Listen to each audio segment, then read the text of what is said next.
Olá a todos. Vamos continuar com a aula de hoje, com essa outra parte da matéria, e eu vou continuar falando sobre o princípio de Hardenberg e, na verdade, como testar se as populações estão em equilíbrio, teste Hardenberg. Eu vou começar, então, a compartilhar a minha tela agora, com, então, a apresentação do teste de Heisenberg, explicando para vocês. Então, a gente vai começar a voltar a uns outros conceitos que a gente falou na parte anterior, em que é primeiro definir a frequência alélica. Suponha que a gente tem uma população de indivíduos diploides, e nessa população a gente tem 4 indivíduos. 4 indivíduos significa que o número de alelos que existe nessa população são 8, já que esses indivíduos são diploides. E aqui mostrando, eu tenho então, no total dessa população, 4 alelos azão e 4 alelos azinho. Portanto, se a população tem 8 alelos, significa que a frequência alélica de azão, representado por esse F de azão é 0,5 e esse F de azinho, que é a frequência do alelo azinho, é 0,5. Mas quais então são as frequências genotípicas? É diferente o conceito da frequência alélica para a frequência genotípica. Frequência alélica é a porcentagem ou a proporção de alelos para um certo gene da população. Já a frequência genotípica é a proporção, porcentagem de diferentes genótipos para um gene na população. Então, no caso, eu posso, lidando com o gene A, em que tem 2 alelos azão-azinho, eu tenho, então, a frequência de 3 diferentes genótipos na população, dos indivíduos que são azão-azão, indivíduos que são azinho-azinho, azinho-azinho, indivíduos que são azão-azinho. No caso, nessa população, quantos indivíduos são azão-azão? 1, 2, 3. Sobre 1, 2, 3, 4, 5, 6, 7, 8, 9. E já o número de indivíduos azinhos são 1, 2, 3, sobre 9 também, indivíduos azão-azinho são 1, 2, 3 sobre 9. Então, vamos pegar um outro exemplo aqui para calcular a frequência alélica genotípica comigo. Qual é a frequência de indivíduos com genótipo azinho-azinho na população? Dessa maneira, eu estou, então, calculando a frequência genotípica. Eu tenho um sapinho azinho-azinho no meio de 1, 2, 3, 4, 5, 6, 7, 8, 9, 10. Então, a frequência do genótipo azinho-azinho é 1 sobre 10, ou seja, 10% ou 0,1. Qual é a frequência do alelo azinho na população? Isso é um pouco mais complicado de calcular, mas você pode simplesmente olhar o número de indivíduos, o número de alelos. Se você tem 10 indivíduos numa população diploide, você tem 20 alelos nessa população. Isso significa que vamos contar o número de azinhos que a gente tem em todos esses indivíduos. Aqui nós temos 2 alelos azinhos, então são 2, mais 3 aqui nesse indivíduo heterozigoto, 3 no outro indivíduo, 4 no outro indivíduo heterozigoto, 5 no outro indivíduo heterozigoto e 6 no outro indivíduo heterozigoto. Então significa que a gente tem 6 sobre 20 alelos totais, já que nós temos 10 indivíduos, então 20 alelos para uma população diploide. São 3 sobre 10, 0,3 a frequência de indivíduos, a frequência do alelo azinho, sendo que 10% ou 0,1 a frequência de genótipos azinho-azinho. Então, no caso, se você então for calcular as frequências genotípicas para essa população aqui, essas são as frequências de genótipos diferentes. Já a frequência dos alelos, a frequência do azão logo só pode ser 0,7, que você pode calcular através do mesmo cálculo que a gente fez da frequência do alelo azinho, ou então você pode simplesmente fazer 1 menos a frequência do alelo azinho, que também vai dar o mesmo número 0,7. Então, em genética de populações, a gente então chama esses 2 alelos diferentes, em vez de azão e azinho, porque pode ser um gene diferente, simplesmente de P e Q. São as frequências alélicas dos 2, respectivamente, alelos para um dado gene. Dado essas frequências de P e Q, nós temos então qual é a frequência genotípica esperada dessa população, ou seja, dos diferentes genótipos, que nem nós vimos na anterior. Então, a probabilidade de você encontrar um indivíduo azão-azão, de nascer um indivíduo azão-azão, é P ao quadrado, a probabilidade de você encontrar um indivíduo azão-azinho é 2PQ, a probabilidade de você encontrar um indivíduo azinho-azinho na próxima geração é Q ao quadrado. Seguindo, então, a equação, o teorema de Heisenberg, que é P ao quadrado mais 2PQ mais Q2 igual a 1. Esse é o modelo de Heisenberg em 1908. A motivação para o desenvolvimento desse modelo, desenvolvido por esses dois matemáticos, é que se tinha uma ideia de que se achava que a característica dominante, no caso o alelo azão, deveria ter a tendência de se espalhar na população ao longo na população inteira ao longo das gerações. Aí que o alelo recessivo tenderia a simplesmente desaparecer. Isso, as pessoas tinham a ideia de que isso ocorreria simplesmente ao longo dos cruzamentos, sem que tivesse o efeito de mais nada, simplesmente pelos cruzamentos e pelos casamentos e as proles das próximas gerações.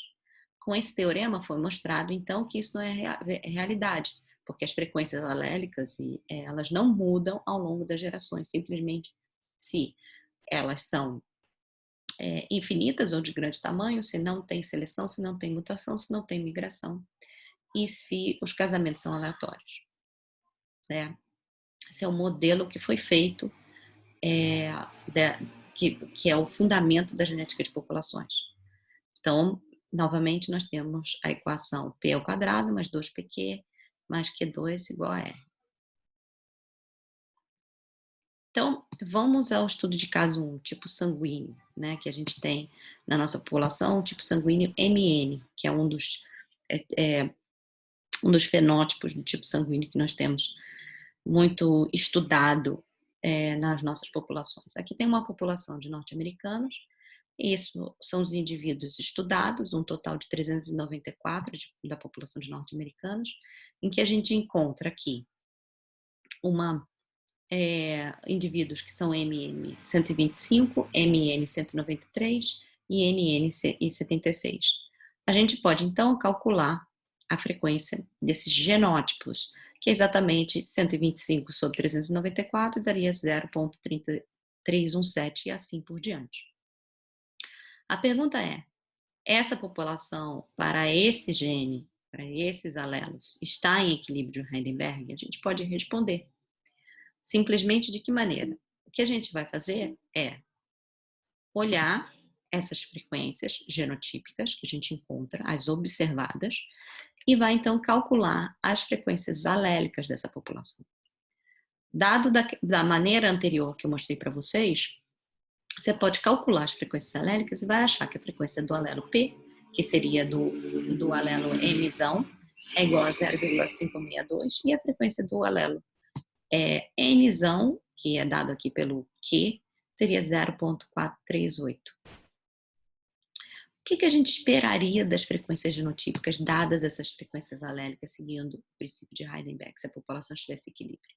A gente simplesmente esperaria que a frequência do genótipo MN seria exatamente o quadrado de P, quadrado de 0,562, que é igual a 0,316. Já o esperado para os heterozigotos seria, segundo a fórmula de 2pq, seria 492. E já o NN seria o Q ao quadrado, que seria a frequência do alelo Nzão, em que a gente tem, então, o produto do quadrado disso seria 0,92. Para uma mesma população, desse mesmo tamanho, 394, o número de indivíduos esperado para cada um desses genótipos seria esse. Olhando então e comparando esses números com os números observados na população real, a gente vê que esses números não são muito diferentes, tá certo? 1,24, 1,93, 7,5, e os números esperados seriam 76, 1,93 e 125. Mas, olhando para esse número, nos parece muito fácil ver que eles estão muito parecidos com aquilo que seria esperado, os números observados. Então, a gente diria, bom, essa população deve estar em equilíbrio, sim, de Heisenberg. Mas como a gente realmente testa isso? Porque o quanto que seria que eu diria que o número tem que ser diferente aqui para dizer que a população não está em equilíbrio de Heisenberg. Na verdade, isso tudo vai depender exatamente do desvio, do que a gente observa para o que a gente espera, e também do tamanho dessa população. Quanto maior a população, mais a gente tem certeza sobre a diferença entre o observado e o esperado, ou mais a gente tem certeza de que não existe diferença significativa. Isso quando a gente diz, a gente está testando estatisticamente. Por isso que a gente diz, quando a gente testa estatisticamente, a gente encontra uma diferença significativa ou não. Então, para fazer testar essa população, se ela está em equilíbrio de Heisenberg, a gente usa um teste chamado Q quadrado. Esse teste segue essa fórmula aqui, ela é um pouco complicada, mas na verdade ela é muito simples. O Q quadrado, que a gente chama de x ao quadrado, é igual ao somatório, tá certo? Do quadrado da diferença entre o observado e o esperado, dividido pelo esperado. Tá certo? Eu vou, com detalhes, olhar essa fórmula com vocês. Mas para qualquer teste estatístico é preciso entender qual é o conceito de estabelecimento de hipótese nula e hipótese alternativa. Num teste estatístico, você sempre tem uma hipótese nula. No caso do nosso estudo, a nossa hipótese nula é que a população está em equilíbrio, tá certo? É a hipótese mais simples esperada. A gente vai testar se é a hipótese alternativa, que é a gente vai testar se a hipótese nula é verdadeira ou não. E sim, a gente tem que admitir uma hipótese alternativa, caso essa hipótese nula não seja verdadeira. Essa hipótese alternativa seria que a população não está em equilíbrio. Então, a hipótese nula afirma que um parâmetro da população é igual ao valor hipotético, segundo a nossa hipótese nula, de que está em equilíbrio. A hipótese alternativa afirma que um parâmetro da população é menor ou maior que o valor hipotético na hipótese nula. Então, tendo esses princípios, o que a gente vai fazer? A gente vai calcular, então, esse Q quadrado aqui, que, então, mede a diferença do nosso observado contra o esperado. Então, a gente, na verdade, vai medir para cada um desses genótipos aqui, qual é a diferença deste número 124,5 em relação ao 125. A gente vai levar isso ao quadrado e dividir, então, pelo esperado. E vai fazer isso para todos os genótipos que a gente estiver estudando. Depois que a gente calcular esse quadrado, a gente vai comparar esse quadrado calculado com o quadrado tabelado. Se esse Q quadrado calculado for menor que o Q quadrado tabelado, a gente aceita a hipótese nula, de que está em equilíbrio. E a gente, então, não pode rejeitar a hipótese nula de que ela está em equilíbrio. Ou então, se o nosso Q quadrado calculado é maior que o quadrado tabelado, a gente rejeita a hipótese nula. E então a gente diz que a população não está em equilíbrio, porque a gente assume a hipótese alternativa. Esses quadrados, na verdade, esses Q quadrados tabelados, na verdade, seguem uma distribuição de Q quadrado. E aqui simplesmente estão colocados em forma de tabela. Mas, normalmente, a gente dá-se por uma distribuição dos Q quadrados que são encontrados. A primeira coisa que é preciso, então, definir é o número de graus de liberdade. O número de graus de liberdades a serem usados quando a gente vai olhar o experimento é o número de genótipo menos o número de alelos. No caso do nosso estudo aqui, nós temos 3 genótipos diferentes para 2 alelos. Então, a gente vai usar o número de graus de liberdade de 3 menos 2. Então, a gente vai usar o número de graus de liberdade igual a 1, que é esse númerozinho aqui, DF. Já a gente tem que olhar para os valores críticos da distribuição de Q quadrado. Então, para diferentes valores de P, quem aqui já ouviu falar em P? Toda vez que a gente vai ver um artigo e a gente vai dizer se um número é significativamente, se um parâmetro é significativamente diferente do outro, se um número é significativamente diferente do outro, se é maior ou menor, a gente se refere a um P. Normalmente as pessoas utilizam um P de 0,05 ou 0,01 quando o P dá menor do que 0,05 ou P dá menor do que 0,01, as pessoas então rejeitam a hipótese nula. O que significa isso? Significa que à medida que o seu número de Q quadrado, tabelado aqui, aumenta, menor fica então o seu P. O que significa exatamente o número de Q quadrado aumentar? Então, vamos olhar primeiro para o Q quadrado calculado. Olhem bem a fórmula do Q quadrado. Quanto maior for a diferença entre o que você observou e o que você esperou, maior vai ser esse número aqui em cima, tá certo? Sendo então maior esse somatório e maior esse Q quadrado em si. Então, quanto maior o desvio que você tiver daquele esperado, maior a chance que você tem então de ter um p-valor pequeno, menor, e então dessa maneira rejeitar a sua hipótese nula. Na verdade, o p-valor, as pessoas confundem muito o conceito do que é o p-valor. O p-valor, ele não é a chance da hipótese nula estar correta ou não. Em um teste de hipótese, que é o que a gente está fazendo aqui, e pode fazer com vários outros testes estatísticos, o p-valor é a probabilidade de obter um teste estatístico tão extremo quanto aquele que foi observado, assumindo que a hipótese nula é verdadeira. Então, dado que a hipótese nula é verdadeira, qual é a chance de você obter um resultado tão extremo quanto esse? Isso, na verdade, é o significado do p-valor. Então, o que a gente faz? Vamos aplicar o teste ao nosso dado ali anterior do tipo sanguíneo. O nosso Q quadrado seria o quê? O somatório dos Q quadrados dos 3 genótipos. Então, nós teríamos 125, que é o observado, que a gente observa, menos o esperado, ao quadrado, dividido pelo esperado. Na verdade, para o segundo genótipo também a mesma lógica e para o terceiro genótipo a mesma lógica. Esse número vai dar 0,006. É um número muito pequeno, porque o desvio que a gente viu dos genótipos observados para os esperados são muito pequenos realmente.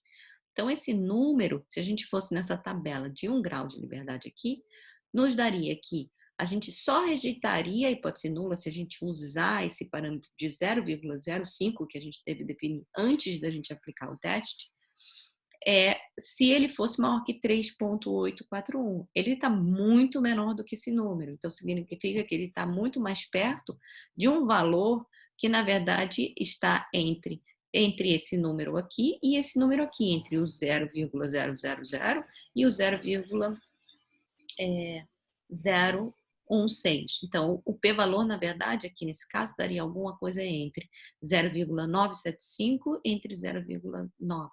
Isso significa que, dado que a hipótese nula está correta, a chance de a gente encontrar um resultado tão extremo quanto esse, ou tão extremo ou mais do que esse, é, na verdade, maior que 90%. Então, significa que é muito comum eu achar esse tipo de resultado, dado que a hipótese nula está correta. Então, eu não deveria rejeitá-la.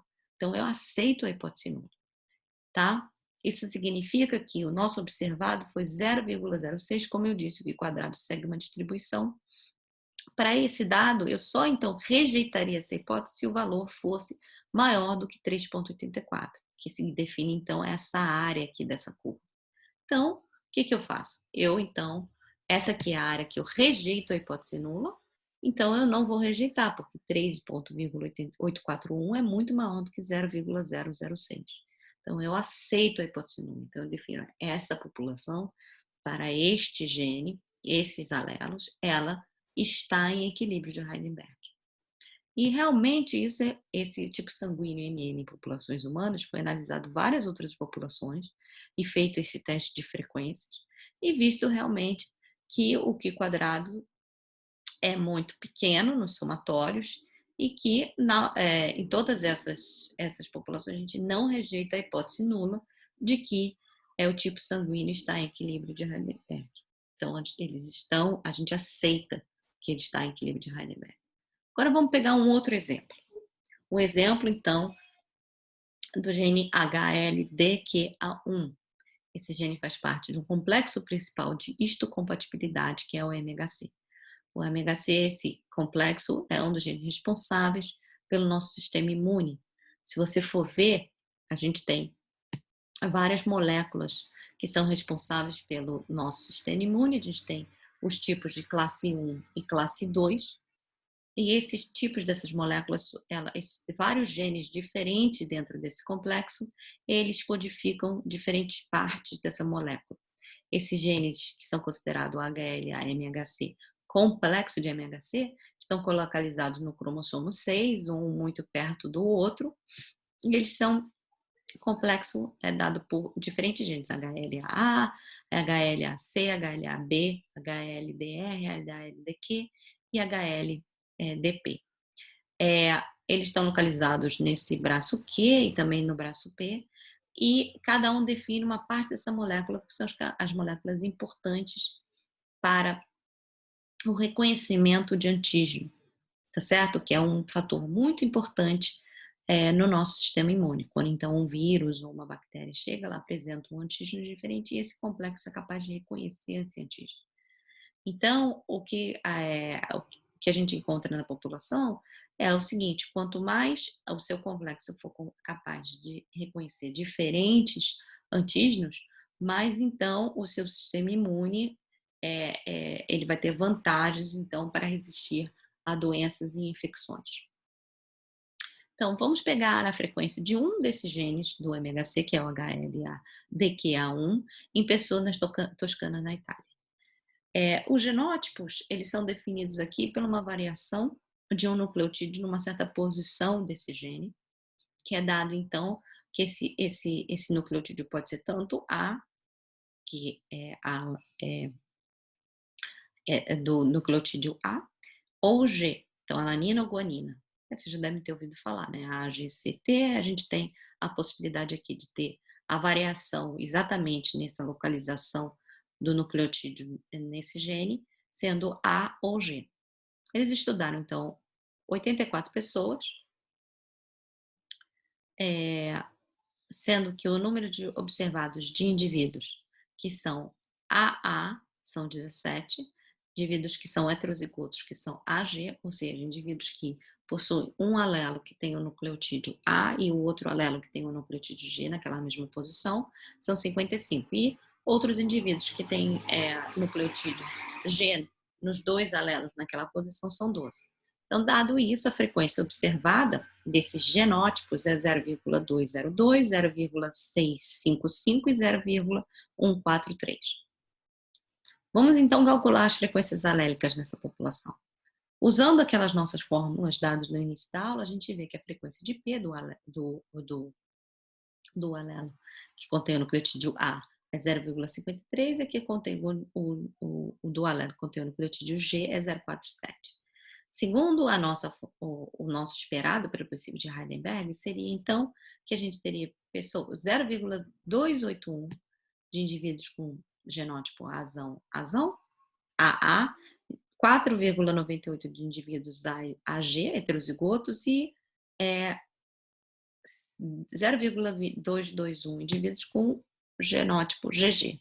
Significa, multiplicando por esse número total aqui de indivíduos 84, que é o que eu tenho que comparar o meu observado, eu nunca comparo frequência do observado, sempre comparo número absoluto do observado com o esperado.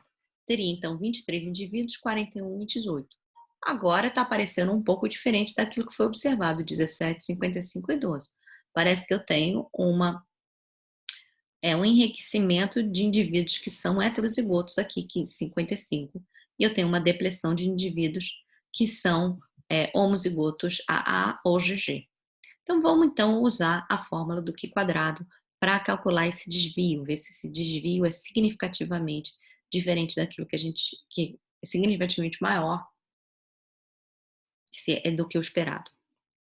Então, usando a fórmula aqui novamente, em que eu comparo então, o observado com o esperado, a razão que eu uso o Q quadrado aqui é que se eu não usar, o quadrado aqui, que se eu não usar o quadrado, o somatório disso tudo vai ser igual a zero. Então, em matemática, a gente usa essa propriedade, então, para transformar os desvios todos em um número positivo, então poder calcular somar esses desvios de cada um dos genótipos. Esse número agora deu, então, 8,29, sendo que o grau de liberdade é 1, que novamente é o número de genótipos menos o número de alelos. Você vai ver que esse número é muito maior do que 3,841, que seria o limite em que a gente definiu que a gente consideraria, que a gente rejeitaria a hipótese nula, neste caso. Então, veja bem, o número 3,841 é muito menor do que o nosso Q quadrado observado, calculado, ou seja, muito maior do que o número 3841. O tabelado é muito menor do que o calculado, e com isso não se enquadra nas expectativas de Heisenberg com respeito a HLA-DQA1. Isso significa que este valor aqui é muito maior do que o esperado, simplesmente ao acaso. Então, desta maneira, a gente rejeita a hipótese nula. Isso é muito comum para os genes que a gente estuda, que são os genes envolvidos do complexo de histocompatibilidade. Por quê? Porque Você ser um indivíduo heterozigoto significa que você tem a possibilidade de produzir duas proteínas, moléculas desse complexo diferentes, que elas então podem ser diferentes e capazes de reconhecer diferentes antígenos, porque elas podem ter diferentes formatos aqui e reconhecer diferentes antígenos. Então é muito mais vantajoso você ser um indivíduo heterozigoto do que homozigoto para estes genes aqui em questão. Então, neste caso, para esse nucleotídeo, deve interferir no formato da molécula e na capacidade dela reconhecer. Então, por isso, nós encontramos muito mais indivíduos heterozigotos na população do que simplesmente esperado. Significa que indivíduos que são homozigotos têm menos chance a resistir a certas doenças, e porque eles têm menos chance de reconhecer esse antígeno. O reconhecimento do antígeno, então, permite então, a todo o sistema imune agora combater aquele organismo, agente infeccioso, aquele organismo externo. Então, isso nos traz muita vantagem ser heterozigoto. Por isso que nós encontramos muitas vezes esses genes que estão envolvidos nas moléculas de reconhecimento do sistema imune com uma frequência diferente daquela esperada numa população em equilíbrio. Então, isso significa que, vamos lá, concluindo então essa parte da matéria, uma população sob os pressupostos de Heisenberg, as frequências alérgicas não mudam. O modelo prevê que as frequências alérgicas e genotípicas na próxima geração, na população do equilíbrio, como vocês viram, a gente prevê. Então, com isso, se o que a gente observa em termos de frequência genotípica não segue o que é esperado segundo as frequências alérgicas e o princípio de Heisenberg, significa que um dos pressupostos foram violados, muito provavelmente no caso que a gente usa o sistema imune, seria a seleção natural. E o Q², então, é capaz de testar se essas diferenças que observamos é significativa. A diferença entre o observado e o esperado, segundo as frequências genotípicas, é significativa, e assim a gente testa se uma população está em equilíbrio. Bom, com isso a gente termina essa parte da aula e eu espero que vocês tenham compreendido. Um abraço e até mais.